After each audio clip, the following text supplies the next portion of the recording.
শহীদ রাষ্ট্রপতি জিয়া রহমানের শাহাদাত বার্ষিকী উপলক্ষে আমরা ওনার জন্য আজকে আল্লাহর দরবারে দোয়া চাইব। আমরা আজকের এই দিনটিকে উপলক্ষ করে শুধু শহীদ রাষ্ট্রপতি জিয়া রহমানই নয়, শহীদ রাষ্ট্রপতি জিয়া রহমান যেমন বাংলাদেশে বহুদলীয় গণতন্ত্র প্রতিষ্ঠিত করেছিলেন, ঠিক একইভাবে পরবর্তীতে বিভিন্ন সময় বিভিন্ন ষড়যন্ত্রের কারণে বাংলাদেশের গণতন্ত্রের গতিকে প্রতিরোধ করা হয়েছে।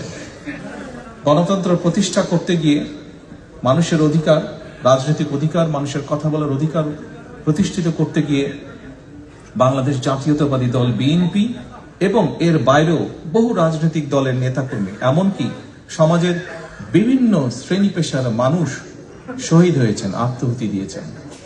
বহু হাজারো লক্ষ মানুষ বিভিন্নভাবে ক্ষতিগ্রস্ত হয়েছেন, পঙ্গুত্ব বরণ করেছেন। বিশেষ করে বেশি দিন আগের ঘটনা, 1 বছরও হয়নি, বেশি দিন আগের ঘটনা নয়।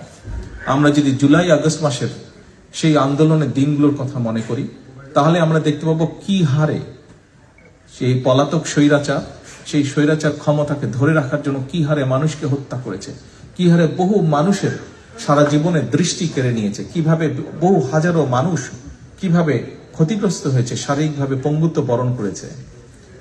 জাতিসংঘের হিসাব মোতাবেক 66 জন শিশুকে হত্যা করে। ওয়ালটন আবারও মিলিনিয়ার অফারে ওয়ালটন ফ্রিজ কিনে আপনিও হয়ে যেতে পারেন মিলিয়নিয়ার।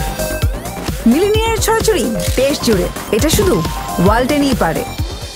তারা প্রিয় উপস্থিতিবৃন্দ, উপস্থিত সম্মানিত ওলামা মাশায়েখবৃন্দ, একটু পরে আমরা দোয়ার জন্য আল্লাহর দরবারে হাত তুলব।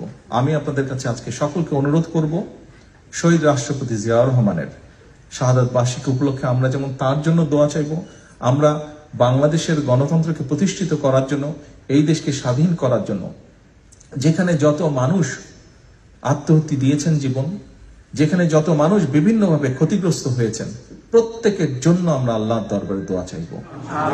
এখানে আমরা বহু মানুষ উপস্থিত আছি যাদের আপনজন, বিভিন্ন জন আপনজনকে আমরা হারিয়েছি, বিভিন্ন জন হারিয়েছে আপনজনকে, যারা এই মুহূর্তে আমাদের সাথে নেই, এই দুনিয়াতে নেই। আমরা সেই মানুষগুলোর জন্য আমরা আল্লাহর দরবারে দোয়া চাইব। প্রিয় উপস্থিতিবৃন্দ, সম্মানিত অতিথিবৃন্দ, আমরা আরেকটি বিষয়ে আল্লাহর কাছে দোয়া চাইব, আল্লাহর রহমত চাইব আজকের এই দিনে।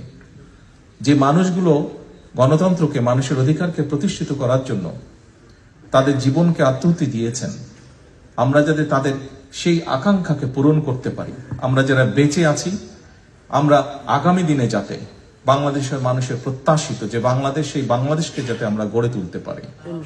যে মানুষগুলো আমাদেরকে ছেড়ে চলে গিয়েছেন, তাদের প্রত্যাশা অনুযায়ী যাতে বাংলাদেশকে গড়ে তুলতে পারি, সেই রহমত যাতে আল্লাহ আমাদেরকে দেন, আমরা আল্লাহর দরবারে হাত তুলে সেই দোয়া। আবারও আমি সকলকে এখানে উপস্থিত হওয়ার জন্য, শহীদ রাষ্ট্রপতি জিয়া রহমানকে তার সন্তান হিসেবে আজকে এখানে উপস্থিত হয়ে তার সন্তান হিসেবে আপনাদের সকলকে ধন্যবাদ জানাতে চাই, তার জন্য দোয়া করার জন্য। একই সাথে সকলে যাদের দোয়া প্রাপ্য, প্রত্যেকের জন্য দোয়া করার জন্য আপনারা এখানে একত্রিত হয়েছেন, কষ্ট করে এসেছেন, তার জন্য আপনাদের সকলকে আবার ধন্যবাদ জানিয়ে আমার বক্তব্য শেষ করছি।